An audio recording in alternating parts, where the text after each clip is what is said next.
Šta je jedino ispravno uraditi sa uskršnjim jajetom, čuvarkućom od prošle godine? Šta uraditi sa brojanicom ako se pokida? Da li se pokloni koji se nose na babine razlikuju u vreme posta? O običajima i verovanjima uoči velikih praznika razgovaram sa etnologom Jasnom Jojić i veroučiteljem Hadži Draganom Popovićem. Dobro jutro, dobrodošli u naš studio. Hristos Vaskrs. Vajstinu Vaskrite, hoćete li onda odmah vi, gospodine Popoviću, da nam objasnite kada treba da farbamo jaja, šta je ispravno da uradimo sa čuvarkućom? Evo, danas hrišćani katoličke veroispovesti obeležavaju Veliki petak, mi ga obeležavamo sledeće nedelje. Mi pravoslavci. Da, pre svega prvo jaje koje se oboji u kući na Veliki četvrtak se stavlja kao čuvarkuća, a ono od prošle godine se zakopava u zemlju. Znači, ne baca se, može se baci i u reku, znači nije problem. Ali u nekim krajima se razbije to, na primjer, nije ispravno, jeli? Pa nema šta da se razbije, ono je potpuno suvo, znači samo je ljuska. Ali isto tako i s ovim kalendarčićima našim crkvenim, to se isto ne baca, niti se spaljuje, zato što su tu ikone, već se to isto zakopava u zemlju. To je najbolji način nego da se spaljuje, ne daj Bože da ikone spaljujemo, znamo kako su prošli ikonoborci na 7. Vaseljenskom saboru 787. godine u Nikeji. Što se tiče novog jajeta čuvarkuća, ono treba da stoji na jednom mestu u kući i... Ne sve da se pomere ili sve? Pa ne, sme da se pomera, naravno, pa nije to Sveto pismo, pa i Sveto pismo se pomera, jedan dan ti stoji tu, jedan tu, tako da nije to nikakav problem. Što se tiče brojanica, isto kada se pokida, može da se ušije, ali ako ne može da se ušije, i ona se zakopava, isto ne baca se. Ali ako ima brojanica sa perlicama, ako se raspu te perlice? Pa to nije brojanica, to je narukvica. Brojanica je jedan specijalan metod pletenja i to je 7 krstića, jedan na drugi. To je Bogom otkriveno kako da đavo ne može da otvori te brojanice. To je jednom monahu bilo na Svetoj Gori i njemu je Bog otkrio kako da u stvari isplete brojanicu. Nego otkrio bih vam tajnu broja 33, ako mogu. Može, ali hoćete li samo prvo da nam razjasnite to za brojanice, verujem da interesuje i naše gledalce. Postoji raznorazne brojanice, postoje i te koje su kao staklaste, vi kažete da su to narukvice, da nisu brojanice. Viđamo brojanice koje su drvene, od drvenih kuglica. Naravno, ima i one bogorodične suze i tako dalje, onaj cvet i tako dalje. Sve je to u redu, ali prava brojanica je, ona pletena, to je 7 krstića, jedan na drugi, ima jedan čvorić. I obično se prave brojanice sa brojem 33, međutim ima i sa 50, sa 100, sa 200, sa 300, u zavisnosti jer se one koriste za izgovaranje molitve koja je usredna molitva Bogu i koja se zove Gospode Isuse Hriste, Sine Boži, pomiluje me grešnog ili grešnog. I zato se koristi, zato se brojanica nosi na levoj ruci, da bi moglo desnom rukom da se zna koliko je molitava izrečena. A to što kaže da ne valja da sam sebi kupiš brojanicu? To je potpuno sujeverje. Znači, mi moramo u životu da se opredelimo da li ćemo verije, da li ćemo sujeverje. Ne može i jedno i drugo. Znači, ako je verije, onda nema sujeverje. Verujte, naš Sveti Sava je imao nameru i želeo je da svakom Srbinu i Srpkinji zalepi po jednu stranicu Svetog pisma na glavu. On je uspeo u to vreme, međutim, ovi razni uticaji sa strane, okoline i tako dalje, sa zapada, sa istoka, razni običaji su nas toliko preplavili da je, verujte mi, evo, za Vaskrs je jedini pravi običaj, znači za Vaskrs je crveno jaje koje je Sveta Marija Magdalina donela na Hristov grob, jer jaje ima simboliku Hristovog groba.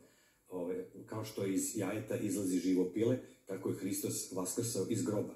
Znači, zato se onda crvena boja je boja svetosti, ali je i boja žrtve, jer je Hristos stradao za sve nas. Moram sad da vas preknem na trenutak, da uključimo i Jasnu, malo smo je zanemarili, vaša priča je jako interesantna, ali i Jasna, evo, i gospodin Hadži Popović je istakao da smo ili u veri, ili verujemo, ili smo sujeverni, a kad smo već kod sujeverja, vi ste etnolog i znate sve u što naš narod veruje pored... Da, mnoge su knjige ispisale na tu temu. Dobro, moramo da kažemo da hrišćanstvo danas u stvari preuzima tradiciju, jako dugačku tradiciju, znači crveno jaje je Amajlija u civilizaciji već 1000 godina. Nađeni su mnogi crteži na papirusima, u pećinama, naravno ispisane su mnoge knjige od prehrišćanstva, naravno, i ljudi su uvek, šta je poenta crvenog jajeta i farbanja jaja i uopšte, ljudi su se radovali proleći, radovali su se jednoj činjenici, kokoške ponovo počinju da nose jaja. I to su radili uvek u isto doba. I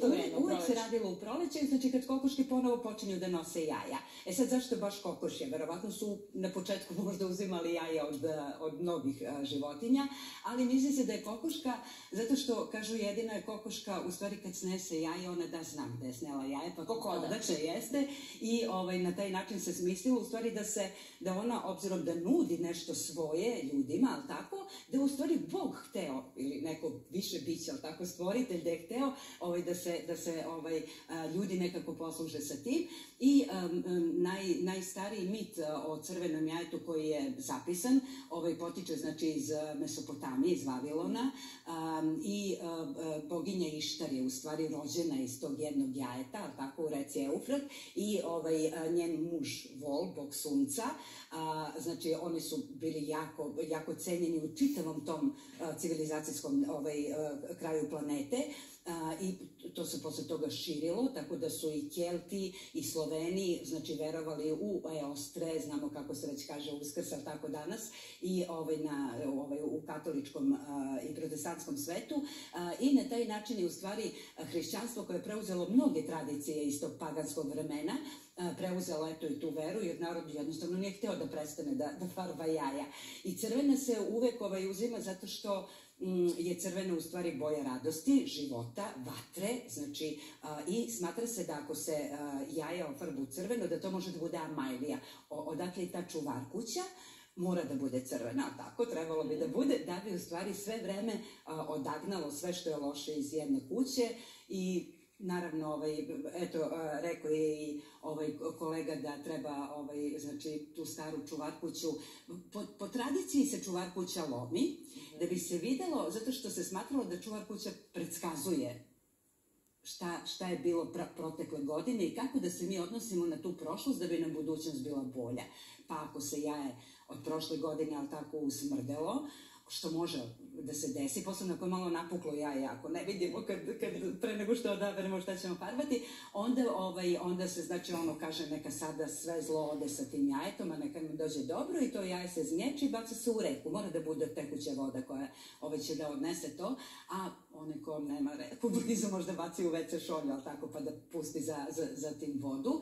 A ako je jaje bilo dobro, ako se nije, znači, usmrdelo, što može da se desi, ali tako da je čak i žumance bude onako, čini se skroz jestivo, znači, onda se smatra da je ta godina bila dobra i da mi trebamo da nastavimo i u sledećem periodu da radimo isto to, ili da se na isti način ophodimo, ili već šta god, da smo nešto započeli, trebamo da nastavimo i u sledećoj godini, tako da je to neki način predviđanja. Jedan od predviđanja sa jajetom, zato što su ljudi zaista u prethodnih 5-6 godina toliko mnogo različitih predviđanja otkrili po pitanju jajeta, ne znam, čak i kad je u pitanju bolesti, kad je u pitanju novorođenče, tako da se jaje onako, ono se i dan danas nalazi pred egipatskim hramovima, u Luksoru se baš vide, znači jaja su nekad visila, ali su isto tako bili na njihovim papirusima, vidi se kako oni daju jaja jedni drugima, tako da može, znači, da se prati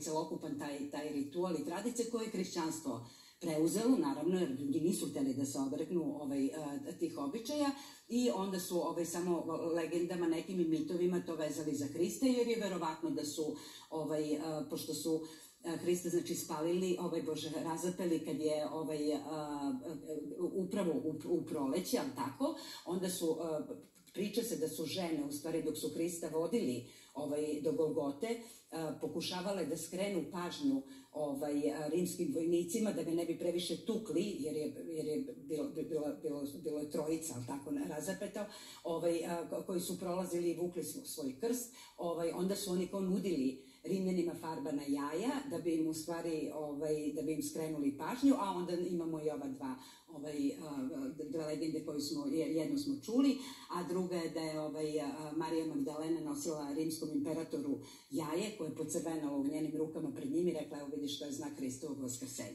Gospodin Hadžipopović, evo nakon ove priče jasnine, da se vratimo na priču o pravoslavlju i hrišćanstvu. Rekli ste otlično nam tajnu broja 33. Da, jeste.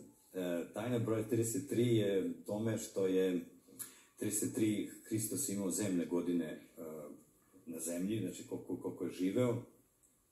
Zatim njegov predak po telu, car David, je 33 godine vladao u Jerusalimu. I treći, najvažniji razlog, broj 3, zašto imamo te 33 čvorića na brojanici, je zato što je proteklo 33 časa od smrti Hristove na krstu do časa vaskrsenja, znači do ponoći.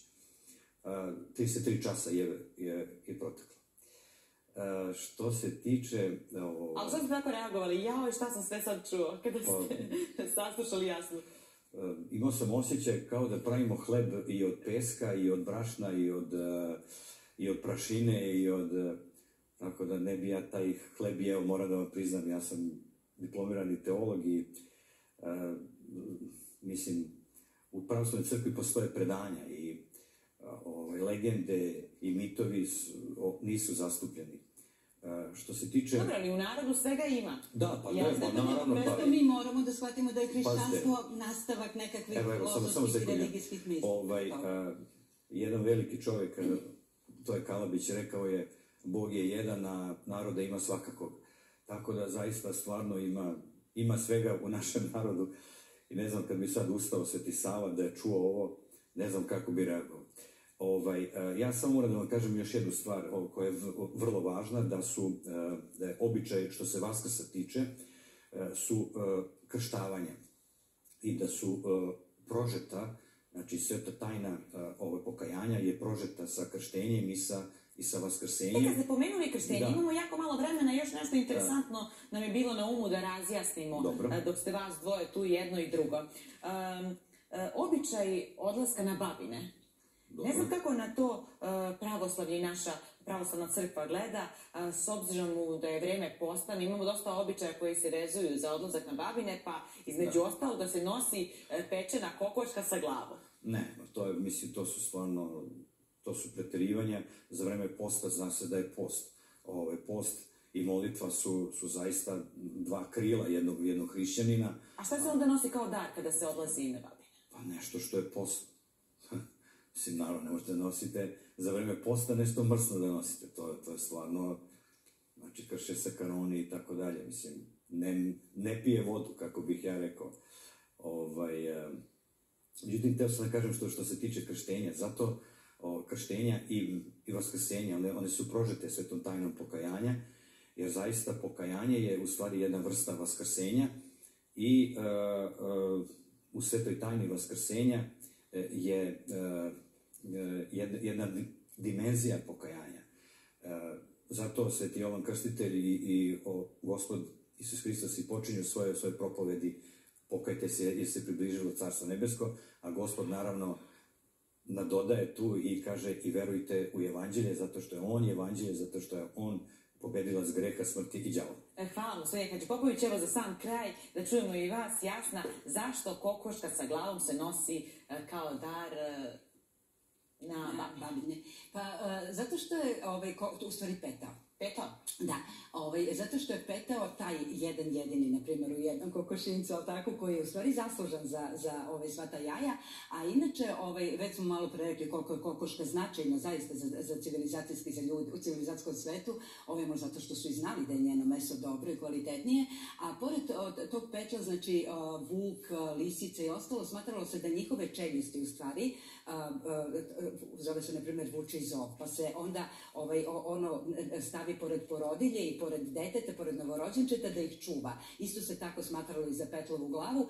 Sad, što se tiče ovog vremena posta, mislim, kako da kažem, evo, vidim da crkva kao zna za babine, ali to isto je jedan paganski tradicionalni običaj daleko pre hrišćanstva i veruje se u stvari u demone, u babice koje bi napale dete, smorile majku. Svi mi znamo za more, ali tako, i za demone koji bi da uzmu novorođenčetu dušu, i onda su se na taj način u stvari deca i porodilje štitile i ja mislim sasvim dovoljno one kravajčiće da se odnesu, na primjer, ako bi neko, pa to su one pogačice koje se inače prave i one naravno mogu da budu posne, inače su posne, tako da može to da se nosi kao poklon, ne mora čovjek sada da bude, mada kažem, zaista taj običaj ne bi trebalo da ima nikakve veze sa hrišćanskim dogmama i uverenjima, tako da u principu ko šta poželi, tako može i da se odnosi. Jasna, hvala na ovoj priči, a mi nastavljamo dalje, nemamo vremena sad, morate doći opet, gospodin Hadži Popović, jer nas čekaju i drugi gosti.